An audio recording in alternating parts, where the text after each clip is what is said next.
Hey everybody, Todd here, and I swear we're going to get started in just 1 minute, but I wanted to take a moment to remind you, if you're enjoying the show, if you like what we do on the web, social media, you name it, take a look at our new page over at patreon.com/CodeWritePlay to find out how you might be able to get involved, what we can do for you, and just take a look around, see what we're doing there. So again, that's patreon.com/CodeWritePlay. Sit back and enjoy. Good evening, fans. Tim Kitzrow here, the voice of NBA Jam, and you're listening to the Game Dev Breakdown Podcast, brought to you by CodeWritePlay.com. Whoa, boom shakalaka. My mom gave birth in 1985. I was bluer than a Pac-Man ghost, barely alive. In the Cold War, my only blanket was Tetris. I played Rampart with Reagan, rampaged the world for breakfast. The laundromat was my sanctuary, the arcade was my church. Jordan Lemos, how's it going, man? It's going very well. Thank you so much for calling me. We set this up. Nobody ever jumps into a show this fast. I was like, any chance you want to do it tomorrow night? Like, yeah, dude. I have nothing to do. No, I'm just kidding. I wanted to be on anyways, but I was just playing Dragon's Dogma, so. I saw some tweets about that. It looks, you made a very special boy to play the game with. I made a very beautiful boy. I am now making a very beautiful pawn for him to travel the world with, who will be equally as beautiful, so it's a good game so far. I like when people take their character creation seriously. So very much so, yeah. I mean, I spent a good hour on it earlier. So, speaking of which, at the top of the show, I just wanted to ask: did the Beat Saber team ever get back to you after we did our? No. You know what? They haven't reached out to me yet. It's crazy. I can't believe it. We did such nice promotional work for them, and you did great work for them. We had a great quote. I think it's a good way for them to go with their marketing, and they're just not going with it. So I don't know what to do. Very surprising. I'm not in charge, but I do have the quote here. It was, you tweeted this out, and I couldn't help but create a nice little promotional graphic for this. But the quote was, Beat Saber, play in the nude, so if anyone breaks in, they'll feel shame or pity, either of which should get them to leave. And that's it's true. Attributed to Jordan Lemos, concerned citizen. Yeah, I mean, it's accurate. They should run with that. I can see an entire marketing. It would be great. It's not too late, as far as I'm concerned. I would do the commercial. I already play like that, so it's not. I have the visor on anyway, so I can pretend no one's filming me. It's great. Do you like it? Is Beat Saber fun? I love it. I only wish I had it on PC, just for all the tracks that you can do basically any song, and people do their own like beat maps and stuff like that. But they came out with like 15 new songs for the PSVR last month, I think it was, and they're all really good. It's a ton of fun. It's a workout. They did such a good job of getting, first of all, it's an extremely cool idea, and it looks flashy, and like the videos come out really cool, but like it went like so viral, those videos. Oh, yeah. But I started seeing some that didn't have the name attached to it, and it was just like, when Jedi meets DDR or something like that, and I was like, tell us what game it is, though. Oh, yeah. I'm hoping that, I forget what it's called now, the Oculus Quest, I think it is, or the No Wires one that they're coming out with. Oh, right, yeah. Apparently it's going to have Beat Saber on that, and I'm hoping that's the case, because it'd be really cool to have like a 360 Beat Saber map where you have to actually turn 90 degrees and hit notes and then turn again, so I'm hoping they do something like that. Yeah, I would totally buy it just for that. I would love to try it. I think my wife would even like that one a lot, too. Yeah, it's fun. So let's set things up for you. Tell us where you're working right now and what you do. Yeah, so for the last bit over 2.5 years now, I've been at Ubisoft Quebec in Quebec City. It's we're finally getting out of winter right now. Our winter's been going for about 6 months now. So I didn't know it ever stopped. Yeah, it does for a little bit. We get about 2 weeks of spring, and then a few months of summer, 2 weeks of fall, and then right back into winter again. So I've been at Ubisoft for a few years now. I've been working on Assassin's Creed Odyssey. I did a bunch of work on that and did some of the DLC. Not the one that launched today, but some of the upcoming stuff. Mm-hmm. And then I'm currently on something that has not been announced yet. So exciting times. Awesome. That's extremely cool, and I want to get into how you got there, what your day looks like, things like that. So sure. I'd like to start at the top. You said this was interesting to me because you said you grew up in California. Is that right? Yeah. I spent my entire life in California, never left the country until taking this job. So this is my first trek out of the country, into Canada. Other than that, I was just in California my entire life. Yeah. It seems kind of particularly cruel that somebody would already be in California but have to go to Canada to work in the game industry. Is that unfair in some way? Yeah, a little bit. Yeah, it was. I definitely tried to find anything I could in California, the States, Washington, everywhere, honestly. And it got to the point where I started looking worldwide. I was like, okay, I'm start looking in Europe. I'm going to start looking in Canada and everything. I was just looking everywhere because I so desperately wanted in. And I'd been working in the industry for a few years, but not in AAA. And I had hit the point where I was like, I either need to get in now or I need to find something else. And I don't know what that something else is. So I really hope this works out. And thankfully it did.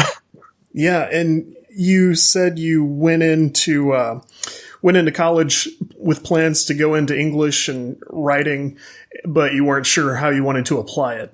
Oh, yeah. I had no idea. I went to college because my parents told me, that's what you do after you graduate high school is you go to college. And so I said, okay, I'll do that. Still paying off those loans, still will be for many years now. So thank you, parents, for warning me about that. But my first 2 years there, I basically just took all the general ed courses. I had no clue what I wanted to do with my life. I didn't know what I was really good at, or definitely had imposter syndrome back then where stuff I was good at, I didn't think I was good at it. I randomly picked essentially English and writing. I was like, I kind of like writing. I've always liked reading. Like that seems like it would be cool. No idea what I wanted to do with it. There's not that many career opportunities out there really for someone looking for an English degree. So thankfully it worked out. Graduated, and then I was like, okay, now what do I do? Because I didn't think about this beforehand, and now I have an English degree. I could teach, or I didn't know what. So I was like, I'm going to start looking for jobs. Right out of college, a few months after I graduated, I took a customer support job in the industry through like a friend of a friend of a friend who knew someone. They were hiring a customer support rep up in San Francisco, and I was going to college down in near Los Angeles. And they're like, oh, yeah, we want someone to start basically this coming Monday. And I was interviewing on Thursday. So I just driven up there like 8 hours, drove back, packed up my stuff, drove back up, moved up to San Francisco. And that's where I lived for 5 years before I came to Canada. Man, so and this California thing is just too hard to get past. I mean, you were a gamer growing up, right? Oh, absolutely. Yeah. I mean, my first memory ever that I have, like the oldest memory I have, is sitting on the floor in my living room. My uncle lived with us at the time, and we had the TV on the ground. I had a huge bowl of Fruit Loops in my lap, and we were playing Legend of Zelda. That's my oldest memory that I have, and I've since that day, and because of him and my family, games have always been a huge part of my life. Never growing up was I like, oh, I want to work in the industry. It seemed like this thing that was kind of just magic, and I didn't know how to get into it and never really bothered wondering. But I think there was always that piece of me that wanted that. I just didn't know enough about it to really go for it. And starting in customer service seems almost like something that would make you not want to be in the game industry after a short period of time. Because, and I say this coming from having not worked in the proper game industry, but I've worked in professional software all my career. And so the two things would be customer support and quality assurance seem like they would make you just absolutely hate it. So it takes a special kind of person to pull through that. And it sounds like you did just that. Yeah, if anything, I think having that actually pushed me harder to get out of it as soon as I could, because I was very quickly over dealing with customers and everything like that. So I'd already done enough of that in college with those kind of jobs, working in like yogurt shops and restaurants and everything. But, I saw it as it was my kind of foot in the door. Hopefully I was going to meet some people. Just even being customer support in the industry for me at that time was just like, I felt like I had made it, I was moving to a new city. Unfortunately, the first customer support job I had, that office shut down 3 months after I moved my life up there. Oh. So that was that was almost bad. Thankfully, I got another job in San Francisco up there right afterwards. I was also customer support, but it could have went a very different direction. So I got very lucky. Yeah. And you got as far as like customer support management. Yeah. So I had my own team under me at one point. I had a decent amount of team. We had some outsourced folks and some in-house people, and we had a few games in the company. So I was kind of the lead for customer support for one of them. And then our company was developing a new game, and it was a MOBA back when literally everyone and their grandma was developing a MOBA. Yeah. And they're like, oh, we actually need a writer. So while I was doing my customer support work, I was like, let me help you out in the meantime. Like, I will write whatever you need me to now in my free time. And then it got to a point where we brought in a new creative director for that role. And he was like, why are you not doing this full time? And I was like, great question. I would love to. So I did that. And I worked on that game for a bit over a year until they then shut that down and let go about 100 of us that were working on that game shortly after launch. So I had some bad luck in the beginning of my career. I'm hoping it gets a lot better from here on out. But that almost seems somehow worse. It's like you started getting to do actual creative work while still doing the old work. Yeah. How long a period of time was that? I mean, thankfully it was probably, a good 6 months where I was trying to help out when they needed help, but they were having an engineer do all the writing in the meantime because they were like, oh, we need someone. And the engineer was like, oh, I'll do some writing. And I was like, you know what, maybe I can do the writing because I went to school for it and that's what I want to do. And they were like, that's probably a good idea because we need our engineer to do literally everything else for this game. So they gave me the shot and I did that. Some really cool moments, like I got to go down to Warner Brothers in the recording studio and see people like Laura Bailey, read lines that I wrote, which is just like the best feeling ever. So I definitely hold all those memories very dear, and it was all well worth it. So I got a lot of cool experience, worked with a lot of great people who were far more experienced and knowledgeable than I was. I worked with one of the people that worked on League of Legends right when it first came out. Mm-hmm. Vhagar in the game was named after this guy. His actual name is Vhagar, so I got to learn that little tidbit. So I worked with him, the real Vhagar. Nice. Yeah. This is a cool thing. I've read a little bit about the sort of crossover where you're doing game industry writing and recording and stuff like this, and they use a lot of the same sound studios and stuff that they use for TV, movies, everything else.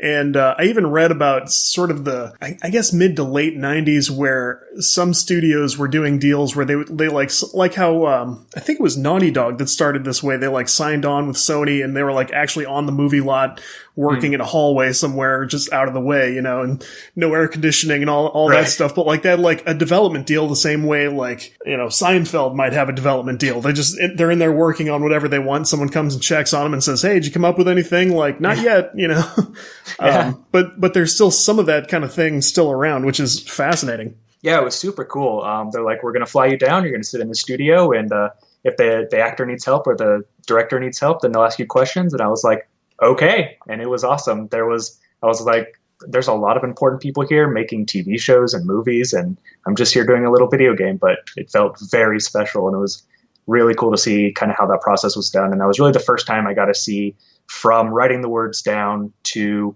it getting put in the game, like what the whole process was for that. And yeah, it was a great experience. Tell me from the transition from school into, it wasn't directly into a writing position, I guess, but once you did get to transition over to a writing career, like, did you feel like, I don't know how much of your degree focus was on actual like creative writing as compared to like generals and stuff like that. But I've spent a little bit of time with it because I thought about going to school for that as well before I went the tech school route instead. But did you feel ready for that? Did you feel like you hit the ground running? I think so. I think I was very worried about it. My degree, it wasn't my emphasis, that's the word, was in creative writing. So a lot of my courses were like, I had a lot of script writing courses and screenwriting and stuff like that. So I definitely felt like I had a decent idea of what needed to be done. But at the same time, it was my first game writing gig. And I honestly didn't really know what went into that. I had a really good creative director who was super helpful throughout the entire thing, super friendly, like definitely a mentor.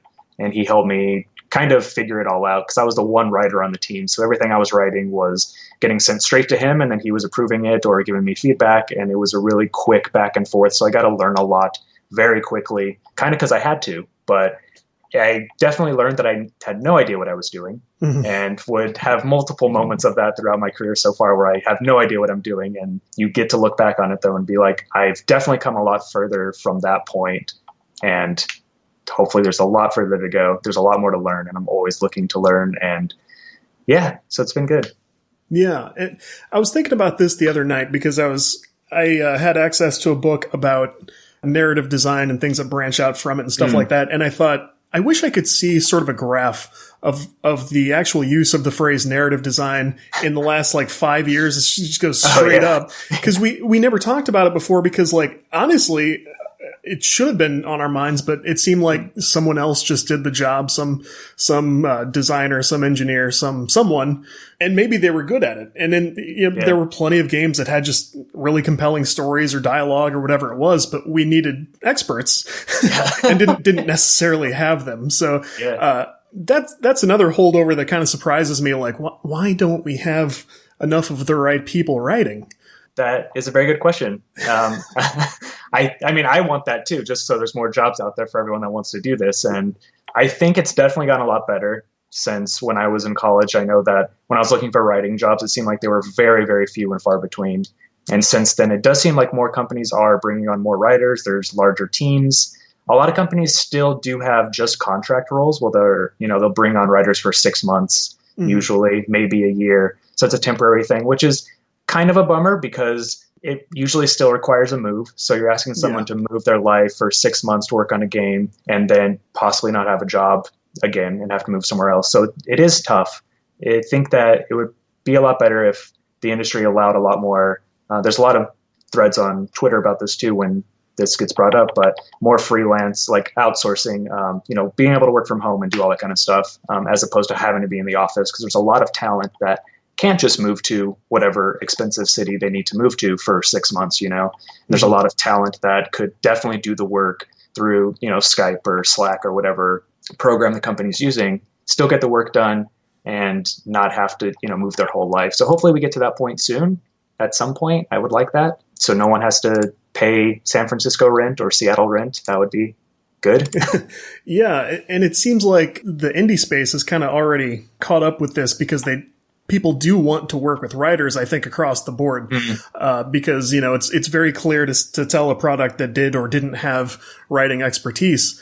And I myself, I did journalism type stuff very briefly, but one of the things I was trying to do during that time was I was hoping to find maybe some contract writing jobs or, it's a little harder to develop software alongside somebody remotely, although people do it very well all the time. But I thought, if I could contribute some writing somewhere, that'd be a lot of fun. But it is really disappointing that people sort of want you on site when maybe that helps, maybe it doesn't. I'm sure it's not quite as helpful as it is difficult for that person, Oh yeah, absolutely. I think it is tough because there are a lot of pros that come with being right in the office. You can walk over to that person's desk and be like, "Hey, this line you wrote, it's trash. Fix it." And whereas they may be, offline or whatever if they're working off site, but I think that the positives do outweigh it, and I'm hoping and praying that there comes a time where more companies aren't bringing people into the studio for 6 months at a time, and they're just being like, work where you live. It's 6 months, because that's a lot more manageable to do, to be like, I can totally work on this for 6 months and live where I currently live, or even move somewhere cheaper while I'm working on this, move out of San Francisco to work on this job, something like that. But we'll see. We'll see what happens. It's a work in progress, I know. You never know. Yeah. Did you ever think about getting into film, other media, that kind of stuff? I mean, you're in roughly the right place. Absolutely. It's easier said than done, I know. But. Yeah, I think so. Yeah, I think that's probably even harder than getting into games writing, is somehow getting into TV or movies or even comics. I look at people who are being like, "Oh, I wrote this new comic," and I'm like, "How? What devil did you sell your soul to get this done? How do you do this?" It does seem like this magical thing that some people can do. And I think a big part of it is networking and contacts and who and getting that shot, getting your stuff in front of the right people. But I would love to one day work on, animation or movies or TV or something like that. Me and a buddy of mine are working on a pilot for a TV show right now. So Hopefully that'll go somewhere. If not, it's still a lot of fun. So it's good practice to write on the meantime. So.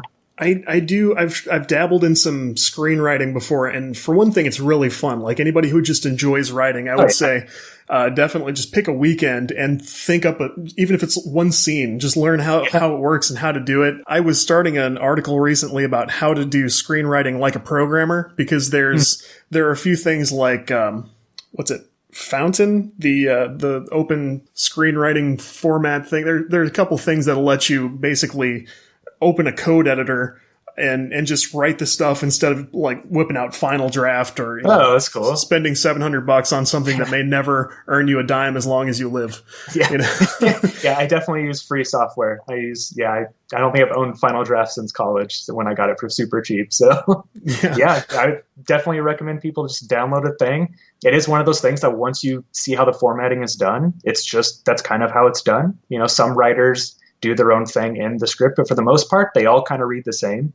there's a lot of just free scripts online. Like I spend a lot of my time just reading scripts online and just seeing how they wrote it, how their dialogue flows, where their action lines are and stuff like that. And you can learn a lot like that. And then once you do, it's just coming up with an idea and sitting down one day and writing, and who knows, you may be great at it. Yeah, it may be natural for you. I always thought that was a very fun part of it. It's a lot like when you first get into like game development and go, how is this done? What are the parts? How does everything move and fit together? You can do the same thing for like a sitcom you love or a movie. A lot of times you can just go find a script and see exactly what was done. You can see what wasn't done, like what got written and what got changed and stuff. It's a lot of fun. Oh yeah. It's a good exercise is to, my friend had me do this where you read it through once and just read it by itself and then read it while you watch the episode and or the episode of the movie or whatever it is and see like what you said, what did they do? What didn't they do? What did the director probably do that wasn't in the script? You can kind of see the differences between it. And I think once you have a feel for how that stuff gets translated from page to screen and you kind of see it all come together, it loses, I guess, a lot of its magic or mysticism. And you kind of see like, no, it's just a lot of work you put in and it is technical work. It's very creative, but it's put on a very technical type of document. And then, it gets on the screen, hopefully, and it looks great. And you have something like Into the Spider-Verse, which is just amazing. Yeah. And I'm not the first person to say this, but there's so many important lessons that I think the game industry will eventually learn from film and stuff like that. I forget the book, and I'm doing this author a terrible disservice because I'm going to use his point exactly. But the intro of this book was basically like, think about movies, think about Hollywood. Every scene comes down to a big stack of papers, a schedule, a roster of people, a guy with a clipboard who runs around, knows exactly where this one traffic cone goes, and it's going to be right exactly where it needs to be. And they have much less, they get blamed for mismanagement much less, and budgetary cuts and people losing jobs are a little less common. Like, there are a lot of good things we can pick up, and it's just because that industry's been big and strong so much longer. Yeah. But the faster we start to translate those things, probably the better, I would guess, Oh, absolutely. I mean, we can easily see what they do right and hopefully take that, and then, what they do wrong.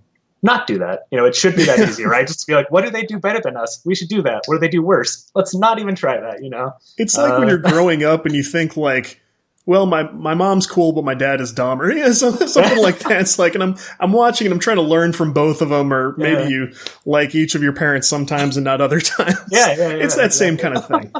Yeah. Learn from watching. Yeah, exactly. So yeah, hopefully the game industry, you're right, it is young overall, right? And especially with these big type of games and the fact that we now do have, a lot more indie studios popping up and making their own games. Like, I feel like the industry is changing quite a bit. There is more emphasis on big stories and bigger budget games. Now we have games as a service and, making sure people are playing for a longer period of time and doing a lot more DLC. And there's all the whole loot box thing. I think the industry is in a very interesting time. Like, we're kind of in our teenage years right now and figuring stuff out. And hopefully we come out of our teenage years having learned a whole lot and are a lot more mature. When those teenage years end, no idea, but hopefully soon. Yeah, hopefully soon. Now, as a writer, watching these battle royale games must kind of piss you off a little bit. There's some lore and there's some whatever, but come on. Yeah, they would, but I love them so much that I don't even care. Are you into them? What do you play? Right now, I've been playing Apex Legends since it came out day one, basically every single day. That one has hit my the right spot for me. But I played a whole bunch of Fortnite. I played PUBG when it first came out. I played Blackout. I bought COD just for Blackout.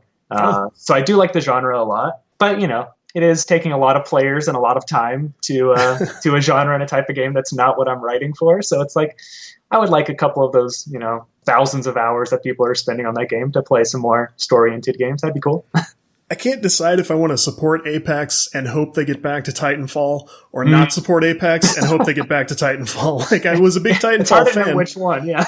I don't know which one's going to push them that direction, right? Exactly. Yeah, I'm assuming now that their Star Wars game is putting that on the back burner, unfortunately. But also not unfortunately, that's another tough one. It's like, I really want this Star Wars game, but I also want Titanfall 3. So it's like, I can't really be mad at Respawn.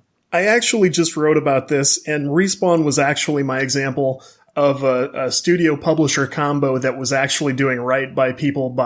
They did dip their toe into this, battle royale thing, but they're also offering the rest of their players something else.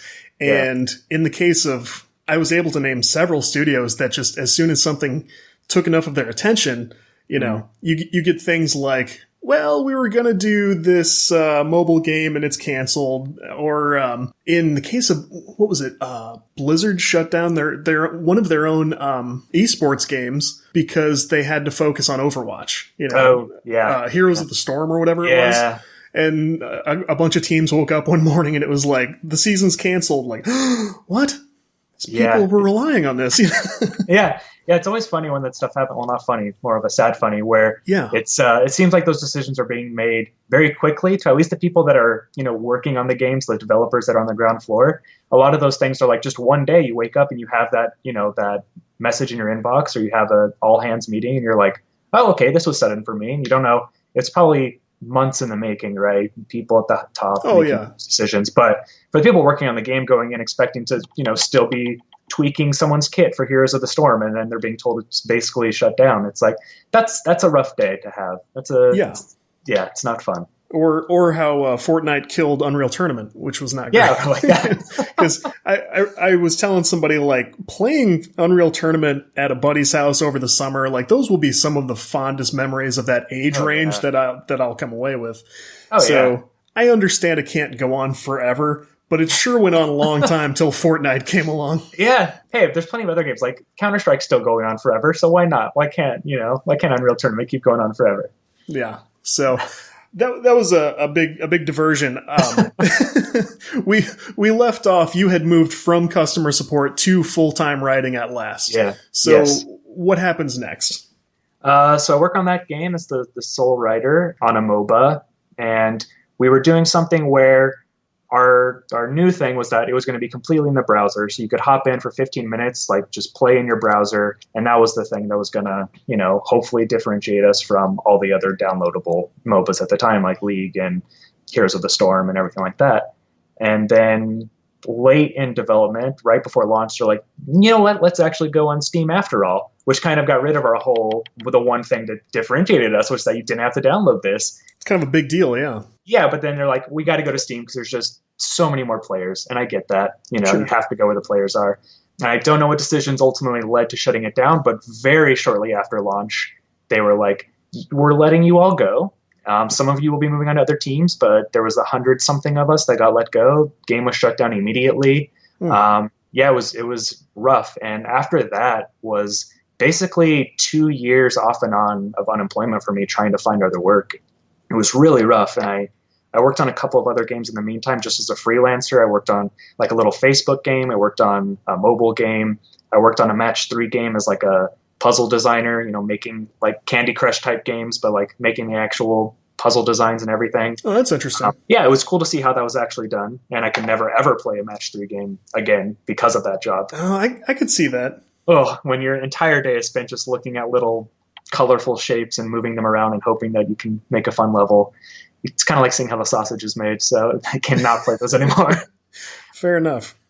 And then after that, shortly after that job ended, which was also just a 6-month contract gig, I got the one at Ubisoft, and then it took 4 months to get my visa sorted. So I basically was just sitting around doing nothing for 4 months, waiting for my visa to come through, and, you know, worried that something would happen and I wouldn't be able to get it. And then I was like, oh no, I haven't been looking for another job. Like, what's going to happen? I was freaking myself out super hardcore because it was, you know, I was finally got the job that I really, really wanted, which was AAA.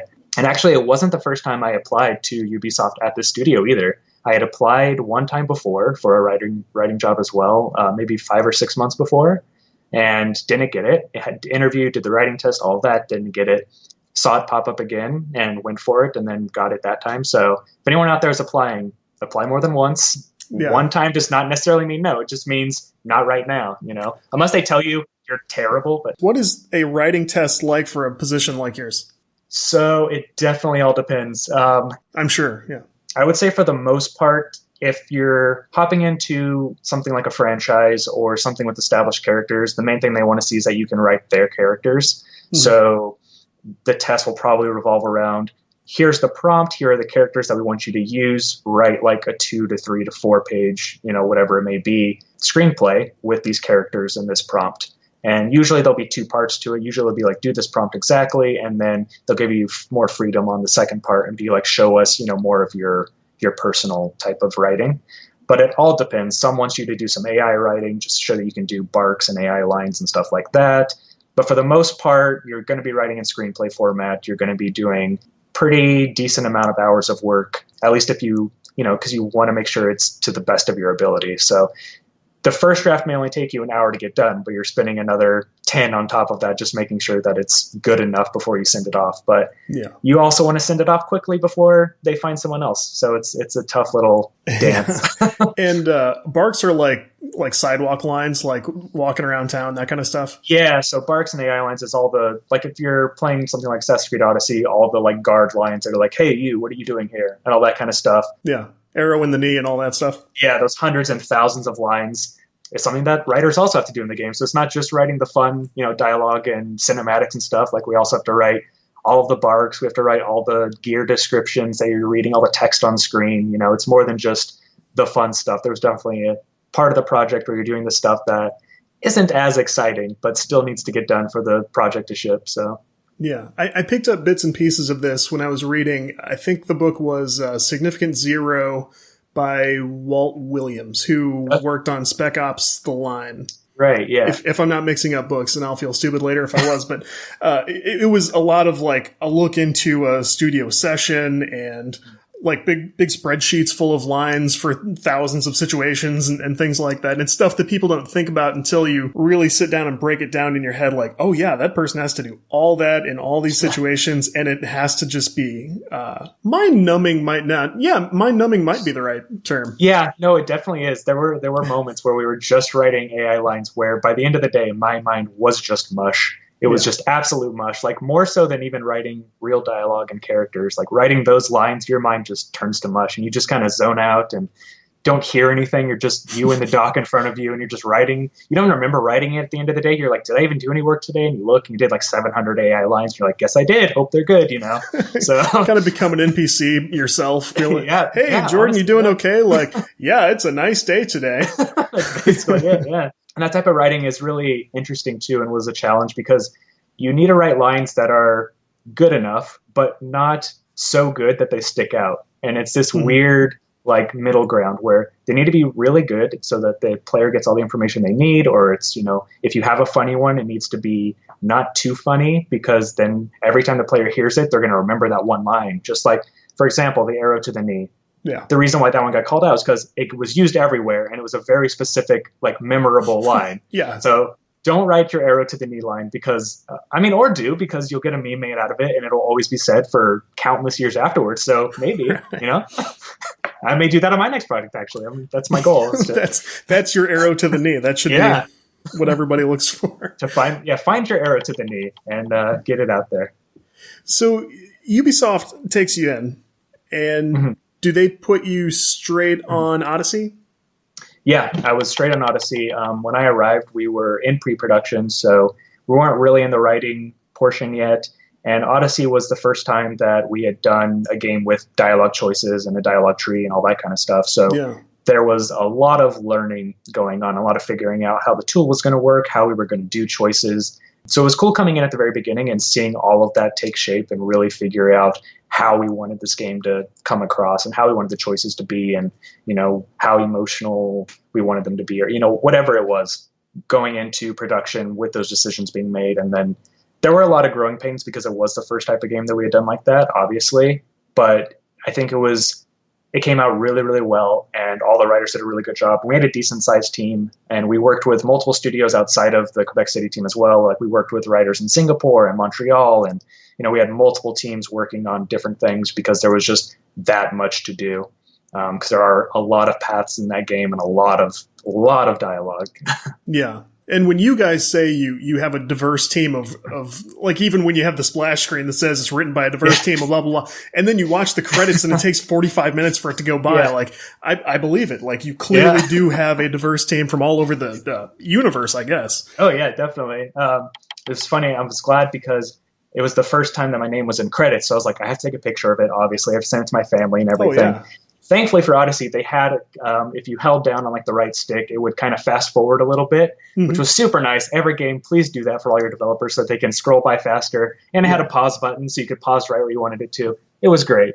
But yes, if you watch those whole things, it's, a very, very long credit scene because literally thousands and thousands of people work on these games. Yeah, so cool. So how long a development process is it for Odyssey? I'm not exactly sure how long the conception phase was for it since I came after that, but let's see. We launched in October this last year, 2018, and I started working there the end of August 2016. So basically for me, I was full-time on it for 2 years until launch. Obviously, the writing team has to be done a lot sooner than the launch date because we have to have it all written, recorded, localized, all the translations and stuff like that. So our job was done early in the summer, probably. June, July, the writers were done. And that's when we were working on stuff that was only text, like all the item descriptions, all the quest names and all that kind of stuff, because we were able to do that because they weren't recorded lines. So it was a good, 3-4 years on that game, especially since they took an extra year after, Origins and then Odyssey. Origins took the extra year, which means Odyssey also got that extra year, which helped a lot. Yeah. I guess it's a silly thing not to have thought about before, but I'm sitting here thinking like, I guess if you're still writing too close to launch, something went wrong. Yeah. Oh, yeah. if you're writing too close to launch, that writing is not getting in there. It's not going to be in there. or a lot of people are going to be really rushed. Oh, yeah. Absolutely. We had very, very strict dates that came from our audio team based on, when they could get the actors and actresses in the studio. So we could not miss a date and we had to hit them. It was one of those things where it's like there was no second option. There was no like, oh, just miss it and we'll get it another time. It was like, no, this is your date and it will get hit. And we always did. We had to. So yeah. And this project gave you a distinction that very few people on the planet will ever get to do. You got to write for Socrates, for one thing. Yes, probably the one and only time I'll ever be able to do that in my life. I don't think there's that many video games out there that use Socrates. It's strange. I can't. I don't know if Bill and Ted maybe. Even normal media, right? Like it's just not that much, and it was a lot of fun and very challenging, and it was so cool being able to be handed that character. And I wrote probably about 90% of his stuff. So there was a few scenes here or there that I didn't write and one of the other writers took care of, but like his entire character quest line and his intro and all that kind of stuff I wrote. And it's one of those characters where you have to write someone who is far smarter than you'll ever be in your entire life. Like I could go my entire life right now, quit my job and just try learning for the rest of my life. And I still wouldn't be able to come up with the kind of stuff that like Socrates is known for, that Plato wrote about. You can't suddenly devote your life to philosophy. No, I can't. For a work project. No, and I don't have the mind for it either. I took a philosophy course in college, and it didn't go very well. So I did too. I really enjoyed it, but it scared me even more. Like, I'm nothing like these people, and I wish I was, but I'm not. Yeah, it's exactly what it was. I loved that class, but I also didn't love the grade I got. So, it was one of those things. A lot of fun, grade not so much. But, yeah, so you're writing for this character that you're not smarter than, that you never will be. But you still have to get their voice right and kind of make people feel like they are talking to Socrates if he was alive today. And it wasn't an easy task whatsoever. And I was freaking out until well after launch, until I started seeing feedback and people were talking about how much they loved him and everything like that. But up until I started seeing the feedback, I was freaking out. I was like, people are going to hate him. They're going to hate him.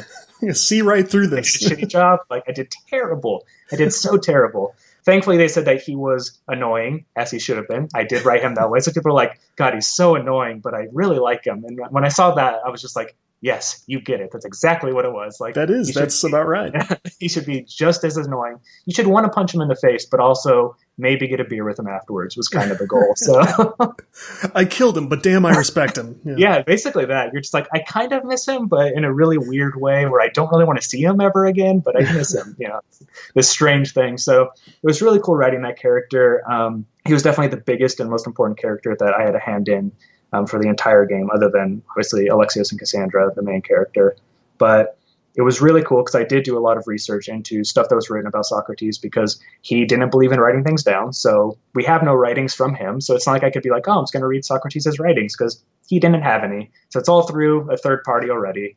But it was a lot of fun to read through that and kind of see how he was portrayed. And one of the big things we tried to get across in the game was the Socratic method, which was basically he just keeps asking you questions, leading you to a point. And he never really says anything himself. He just wants you to get there on your own, or for you to kind of fight against your own belief and come to a conclusion in the end. Mm-hmm. And we had one really cool quest in Athens in the game. And after spending a lot of time with him over the course of the game, you finally get in front of a crowd with him, and you kind of have this moment where you're convincing the crowd with Socrates at the same time, kind of playing off of each other. But we did give you the choice to answer wrong in that. So he would be like, Socrates would ask you a question, you could answer wrongly, and he would be like, oh, no, and he would keep going on and stuff like that. Yeah. So we did give you could kind of mess with Socrates if you wanted to, for the people that wanted to do that. But yeah, it was one of those things where I had an artist on Twitter draw up a little like chibi Socrates, and he's like my next tattoo. So I will be posting that. He is adorable, and that's awesome. It'll be because I got to write him. It was a great honor. So yeah. Very cool. I think maybe for this reason, and that's a fascinating point, another thing I wouldn't have thought of, but maybe you better hope that Twitter doesn't get what they want and the next one is set in biblical times. Because I'm guessing writing for Jesus wouldn't be any easier. For some reason, I think, writing for Jesus may get more of a negative response from the public, depending on how you wrote him. So thankfully, Socrates, everyone thought he was a dick anyways, so it's fine. You could write him however you wanted, and if you annoy people, it's like, it's just Socrates, it's fine. He was a dick. But writing Jesus, maybe not so much. It's probably a bit risky.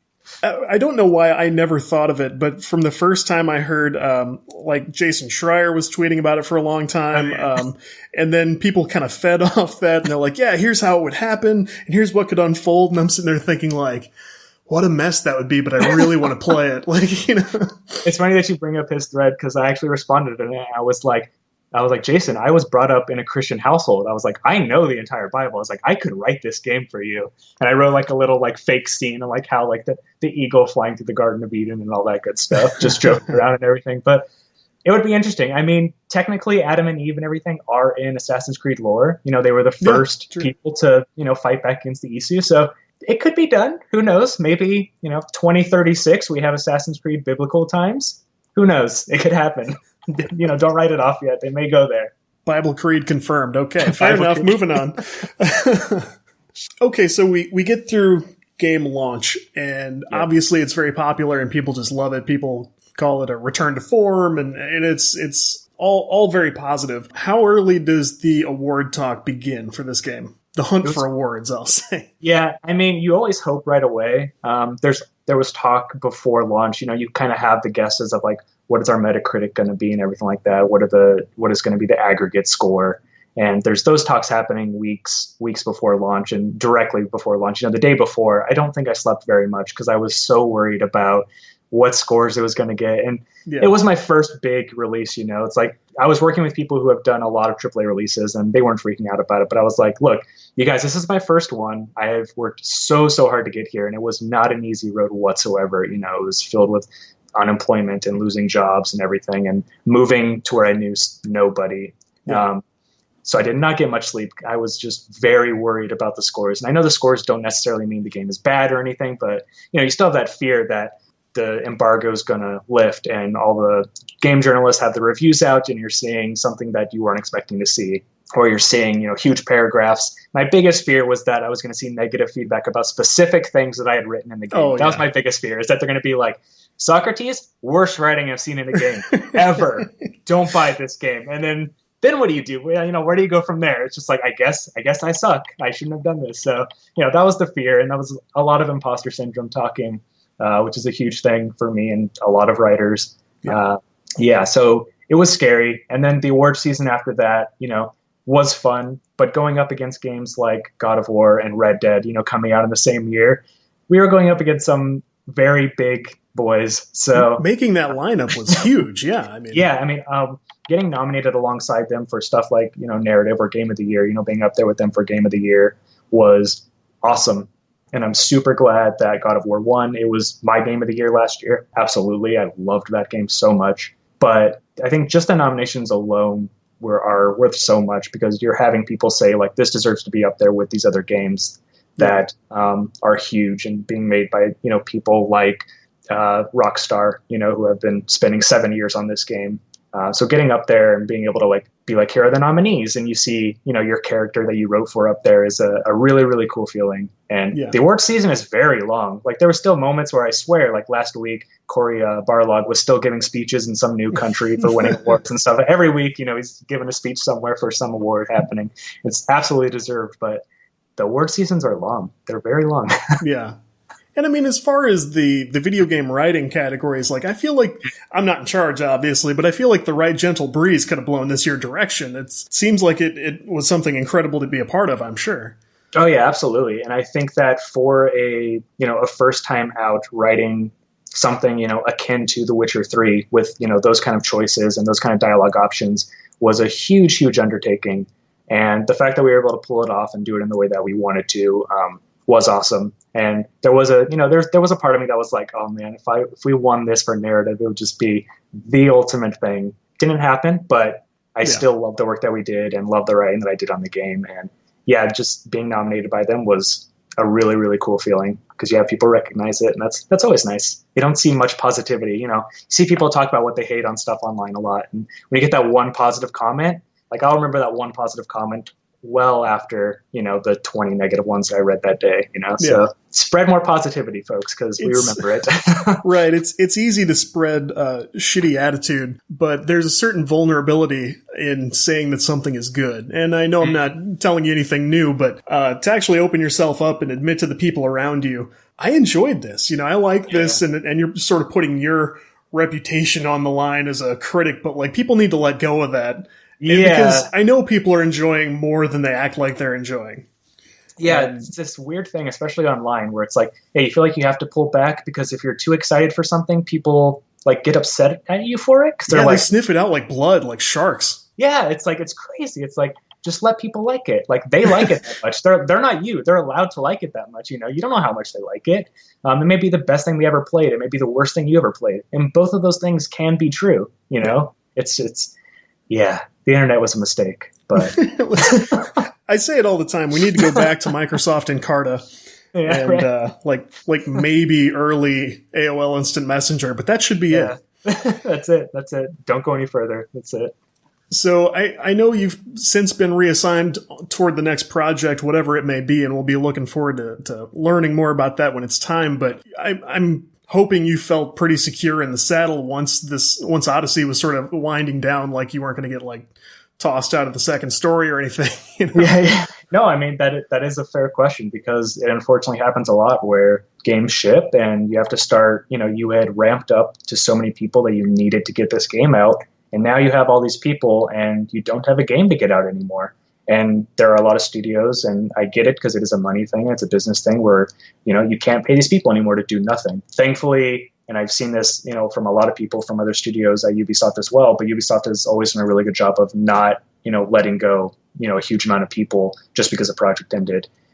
For us in particular, we thankfully, we had the DLC to do after. So basically, as soon as the game launched, we were on DLC writing that. And so we had more content that we had to do. But there were moments where there was nothing in that in-between time. And instead of just being like, okay, yeah, we're going to let you guys all go and we're going to hire back a couple of people maybe in the future, they were, very gracious to be to recognize the talent and the skills that we had and knowing that they were going to have work in the future and be like, it's much better to keep the team around because we know we are going to have work. So it was nice to have that security because it's unfortunately a very rare thing in this industry, as we've seen. I think last year was terrible for the industry with just how many studios closed and how many mass layoffs there were.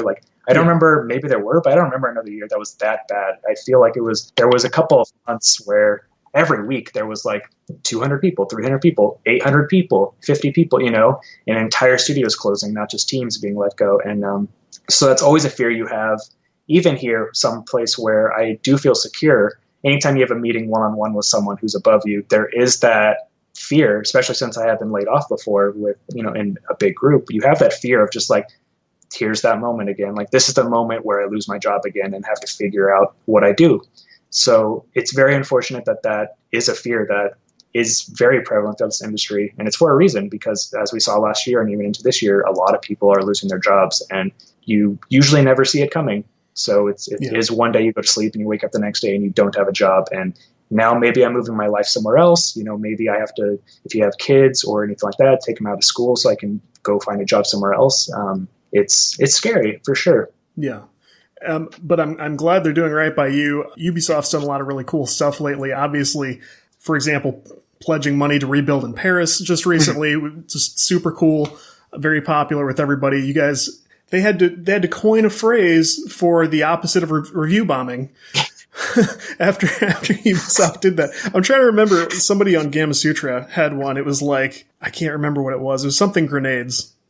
But it's like praise grenades or something.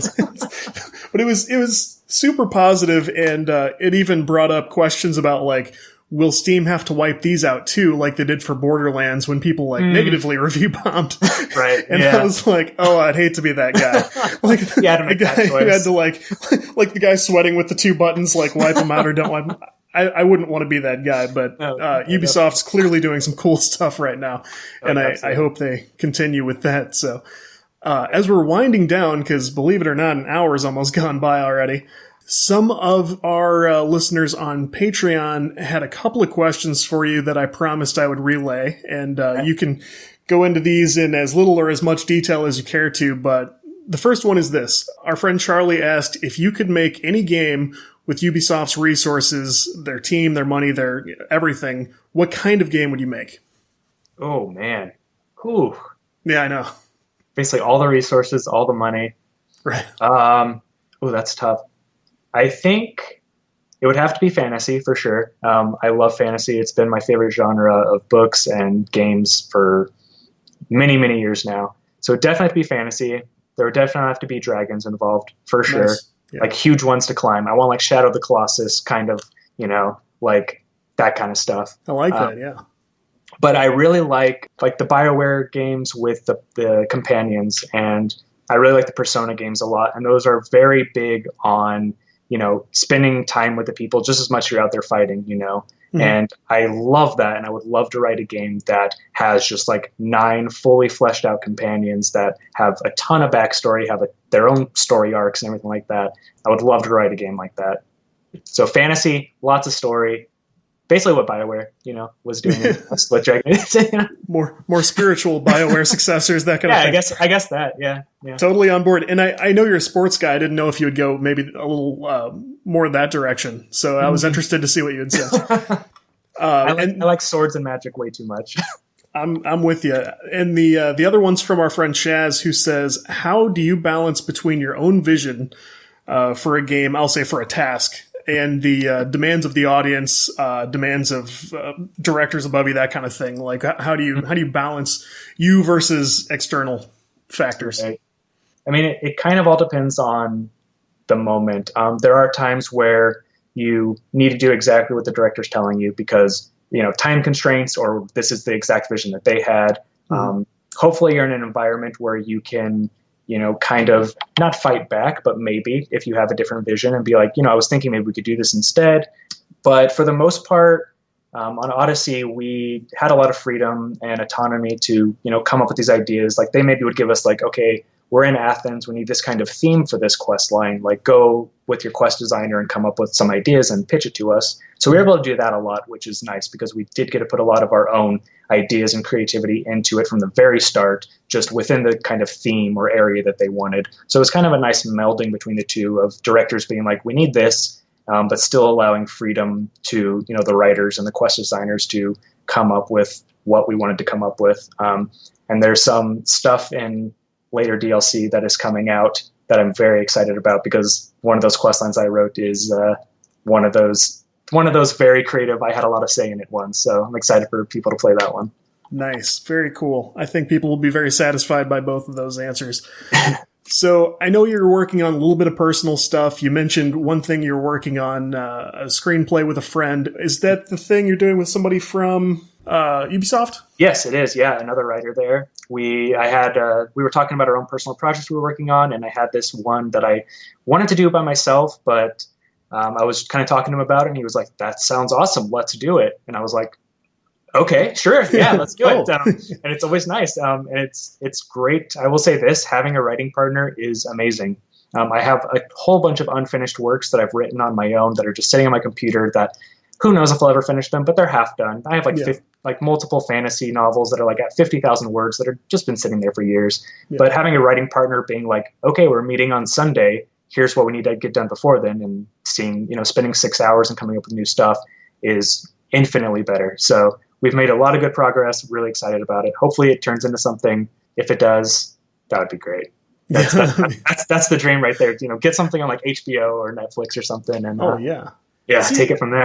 And when I recently explored something like this too, and even started to work on a little something, my wife and I were talking about this also. I'm like, it seems like a great time to start it. There are more creators, more studios looking for stuff than ever before, and why not? Now it's a magical time to take a shot at it. And, If nothing happens, it was at least a smarter idea than it was in years past. Oh yeah, absolutely. So that's very cool. Where can people go to sort of follow you and your goings on online?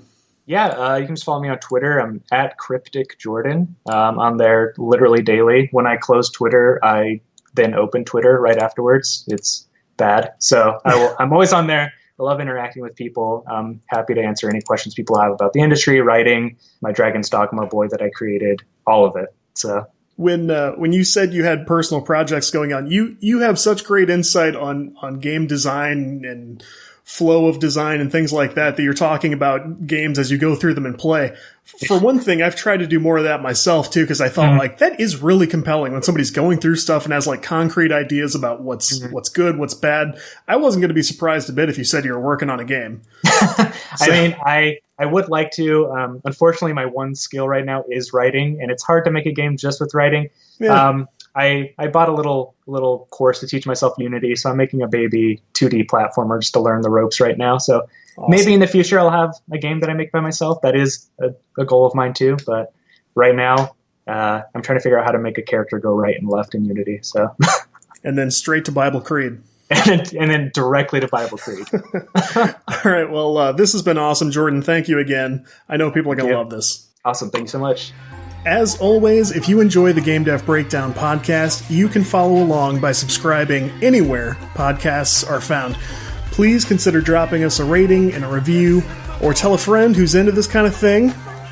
And if you want to go even further, check out how you can get involved with our new community over at patreon.com/CodeWritePlay. We'll be back very soon with more very cool stuff, and we can't wait to show you. So keep working hard, keep playing, and we will talk to you soon. Mario and Ken were throwing the sign peace. America was playing real life Jackson in the Middle East. But no matter how much my neighbors said the world would end, I was determined to play Missile Command till the end. I wasn't a normal child who played with yak backs and crayons, cause I liked how that trackball felt like the world in my hands. Each star was a space invader, the sky was Galaga. Every day was a boss fight, the soundtrack was Metallica. This was back when the only snakes in my life were on Cupid and video game pixels.